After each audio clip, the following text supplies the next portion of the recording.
Guys வணக்கம். இன்னைக்கு Pandian store சீரியலில் என்ன நடந்தது அப்படின்றத பார்க்கலாம். ஸோ ஃபர்ஸ்ட் சீன் என்ன காட்டுறாங்க அப்படின்னா, நம்ம பாண்டியன் ஃபீல் பண்ணிட்டு இருக்காரு. அவங்க எப்படியெல்லாம் பேசினாங்கன்னு யோசிச்சுட்டு இருக்காரு. ஸோ கோமதி வராங்க. எங்க காலையில் கடைக்கு போகணும், இப்படி தூங்காமல் ஏன் இப்படி யோசிச்சுட்டே இருக்கீங்க? எங்கள் அண்ணனுங்களை பற்றி தான் தெரியுமே, அவனுங்களுக்கு மனசாட்சியே கிடையாது, மற்றவங்களுக்கு மனசு இருக்குன்றதை யோசிக்காமல் பேசுவானுங்க. அவனுங்களை நினச்சி நீங்கள் ஃபீல் பண்ணாதீங்க அப்படின் போது நம்ம பாண்டியன் சொல்கிறாரு, இப்போ ஒன்று நான் கல்யாணம் பண்ணிட்டு வரும்போது அவனுக்கு எவ்வளவோ பேசினாங்க, என் தங்கச்சி வாழ்க்கையை கெடுத்து அது இதுன்னு என்னமோ பேசினாங்க. அதே மாதிரி கதிர் ராஜ்யா கல்யாணம் பண்ணிட்டு வரும்போது எவ்வளவோ பேசினாங்க, அதெல்லாம் நான் பொறுத்துக்குவேன். ஆனால் இன்னைக்கு அவனுங்க பேசினது என்னால் தாங்கிக்கவே முடிய மாட்டேங்குது. அந்த பிள்ளைங்களை நம்ம வேற பிள்ளைங்கன்னு பார்த்துருக்கோமா? ராஜி மீனாவை வந்து நம்ம பொண்ணுங்களை நம்ம எப்படி பார்த்துக்கிறோமோ, நான் பெத்த பிள்ளைங்க மாதிரி தானே அந்த பிள்ளைங்களும் நான் பார்த்தேன். ஆனால் அந்த பிள்ளைங்க வந்து இது நம்ம குடும்பம் அப்படின்றத நினைக்காம இருக்காங்களே, அவனுங்க பேசுறதுக்கு இவங்க இடம் கொடுத்துட்டாங்கன்றதா எனக்கு வருத்தமாக இருக்குது அப்படின்ற மாதிரி பேசுகிறாரு.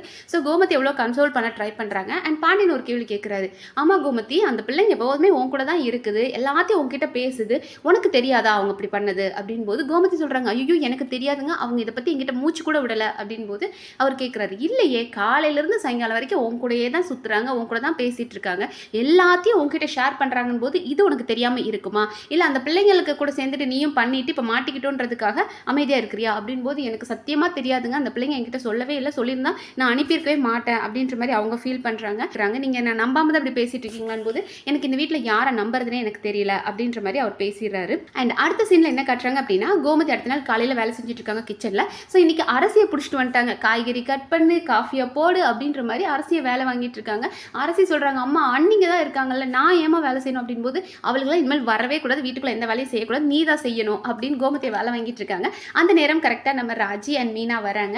ஸோ மீனா சொல்கிறாங்க, வீடு அரசி நான் பார்த்துக்கிறேன் அப்படின் போது நீங்கள் செஞ்சு வேலைனால தான் நான் இதை பண்ண வேண்டியதாக இருக்கு போங்க அப்படின்ற மாதிரி அவங்களும் கோவமாக பேசுகிறாங்க. அண்ட் இவங்க கோமதியும் சொல்கிறாங்க, நீங்கள் ரெண்டு பேரும் எந்த வேலையும் செய்ய வேண்டாம், நீங்கள் இது வரைக்கும் செஞ்சதே போதும். ஸோ கோமதி சொல்கிறாங்க, உங்களுக்கு நிறைய வேலை இருக்கும், எப்படி போய் சொல்லலாம், குடும்பத்தை எப்படி ஏமாற்றலாம், அந்த மாதிரி நிறைய வேலை இருக்குல்ல, அதை போய் பாருங்க, இதை நாங்களே பார்த்துக்கிறோம் அப்படின்றாங்க. அண்ட் ஒரு சின்ன வேலையை கூட கொடுக்க மாட்டாங்க, ஒரு காஃபி போட்டு கொடுத்தாலும் அரசிக்கிட்ட கொடுத்து போய் அப்பாட்ட கொடு அப்படின்றாங்க. மீனா அதையும் சரி நானாவது பண்ணுறேன் அப்படின் போது வேண்டாம் வேண்டாம், நீ போய் கொடுத்தனா அவர் குடிக்க மாட்டேன்னு வேண்டாம் அப்படின்றாங்க. நம்மளோட ராஜி வந்து காய்கறி கட் பண்ணுறதுனா ஐயோ வேண்டாம் நீ எதுவும் செய்யாத அப்படின்ற மாதிரி பேசுகிறாங்க.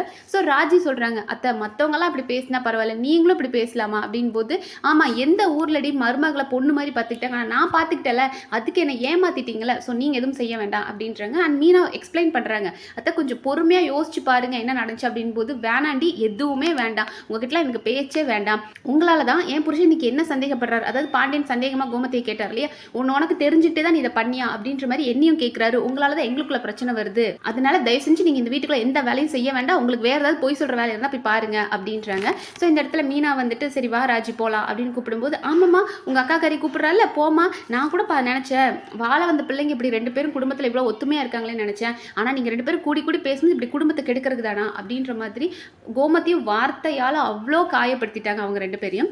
அண்ட் அடுத்த சீனில் என்ன காட்டுறாங்க அப்படின்னா, நான் சரவணன் அண்ட் தங்கமயிலோட என்ட்ரி தான். ஸோ வந்ததுமே ஃபேமிலியாக எல்லாரும் உட்காந்து எப்படி போயிடுச்சு, நல்லா ட்ராவலிங்லாம் எப்படி இருந்தது அப்படின்ற மாதிரி பேசுகிறாங்க. அண்ட் நம்ம மாமா சும்மா இல்லாமல் பள்ளி மாமா இருந்துட்டு உங்கள் ஃபோட்டோஸ்லாம் பார்த்தா நல்லா இருந்தது அப்படின் போது நம்ம மயிலுக்கு அப்படியே திருடனுக்கு தேல் கொட்டின மாதிரி இருந்தது. அண்ட் அடுத்த சரவணன் கேட்குறாரு, அப்பா அந்த எதிர் வீட்டுக்காரங்க ரொம்ப பேசிட்டாங்களாப்பா, ராஜோட வீட்டில் ரொம்ப பேசிட்டாங்களா அப்படின்னு கேட்டுட்டு, ஏண்டா நீங்களாம் இருந்தீங்க தானே, அப்பா பேசும்போது ஏன்டா கேட்டுட்டு இருந்தீங்க, நல்லா ஏதாவது பண்ணியிருக்கலாம்ல அப்படின்ற மாதிரி சரவணன் கேட்கும்போது இங்கே பாண்டியன் கேட்குறாரு, நம்ம எப்படிப்பா பண்ண முடியும், நம்ம மேலே தப்பு வச்சுக்கிட்டு நம்ம என்னத்தை பேச முடியும் அப்படின்ற மாதிரி கேட்குறாரு. அடுத்த தங்கமயில் இந்த காலத்தில் குச்சிடுறாங்க, மாமா நீங்கள் வருத்தப்படாதீங்க மாமா, உங்களை நல்ல மனசுக்கு உங்களுக்கு ஒன்றுமே வராது மாமா, உங்களெல்லாம் புரிஞ்சுக்காம பேசுகிறாங்க, நம்மளும் அவங்களுக்கு திருப்பி அடிக்கிற நேரம் வரும், நம்ம அப்போ பார்த்துக்கலாம் அப்படின்ற மாதிரி வயலண்ட்டாக பயங்கரமாக இறங்கிட்டாங்க. நம்ம மாமாவே ஷாக் ஆகிட்டு, என்னம்மா நீ பொறுமையான பொண்ணுன்னு பார்த்தா நீ இப்படியெல்லாம் பேசுகிறேன் போது, ஆமாம் மாமா மேலே தப்பே இல்லாத போது அவங்க இப்படிலாம் பேசினது தப்பு தானே அப்படின்னு அடுத்தது ராஜி கிட்ட வராங்க. ராஜி நமக்கு இந்த தேவையில்லாத வேலை, உன்னை யார் இங்கே வீட்டிலேருந்து வேலைக்கு போவேனான்னு சொல்லலையே, நீ வேலைக்கு போ, படிச்சு முடிச்சுட்டு வேலைக்கு போ, அன்னைக்கு நீ கோச்சிங் கிளாஸ் போகிறன் போது நாங்கள் எல்லாரும் உன்னை நம்பணும் தானே, நீ இப்படி எல்லாமே ஏமாத்திட்டு பண்ணலாமா, தப்பு தானே அப்படின்றாங்க. அடுத்ததான் மீனா கிட்ட, என்ன மீனா ராஜி தான் சின்ன பொண்ணு ஏதாவது தப்பு பண்ணுறாங்க அப்படின்னா நீங்கள் அவங்களுக்கு புத்திமதி சொல்லி அவங்கள நல்ல வழிப்படுத்த விட்டு நீங்களும் அவங்க கூட சேர்ந்து தப்பு பண்ணுறீங்களே, அதுவே நானாக இருந்தால் ராஜி இந்த மாதிரி ஹெல்ப் பண்ணுறதை பார்த்துட்டு இருந்திருக்க மாட்டேன், அவள் எங்கே என்கிட்ட பேசுகிறா, அவள் என்கிட்டலாம் பேசவே மாட்டா, உங்ககிட்ட தானே எல்லாத்தையும் ஷேர் பண்ணுறா அப்படின்ற மாதிரி அதையே பேசிகிட்டு இருக்காங்க. ஸோ கோமதி போதும் கடையை சாத்து அப்படின்ற மாதிரி வந்ததுமே எதுக்கு இதை பற்றியெல்லாம் பேசிகிட்டு இருக்கீங்க, கிளம்புங்க எல்லாரும் உங்கள் வேலையை பாருங்க அப்படின்ற மாதிரி எல்லாரையும் பற்றி விட்டுடுறாங்க. அதோட இன்னைக்கு எபிசோட் முடிச்சிட்டாங்க. ஸோ ஓவரால் இன்னைக்கு எபிசோட் பார்க்கும்போது அப்படியே குடும்பமே நம்மளோட ராஜி அண்ட் மீனாவை ஒதுக்குறதும், இன்னைக்கு தங்கமயிலே ஒரு பெரிய அக்யூஸ்ட், ஆனால் அந்த அக்யூஸ்ட்டு இவங்களை வச்சு பொலன்னு பொழக்கிறத பார்க்கும்போது, டே அக்யூஸ்டே நீ ஒரு நாள் மாட்டுவேன், அன்னைக்கு உன சம்பவம் செய்யறேன்டா அப்படின்ற மாதிரி காண்டாகுது. ஸோ நீங்கள் சொல்லுங்கள் தங்கமயில பார்க்கும்போது உங்களுக்கு எப்படி தோணுது அப்படின்றத கமெண்ட் செக்ஷன் சொல்லுங்கள். அண்ட் இந்த வீடியோ உங்களுக்கு பிடிச்சிருந்தா ப்ளீஸ் சப்ஸ்கிரைப் பண்ணி சப்போர்ட் பண்ணுங்கள். நன்றி.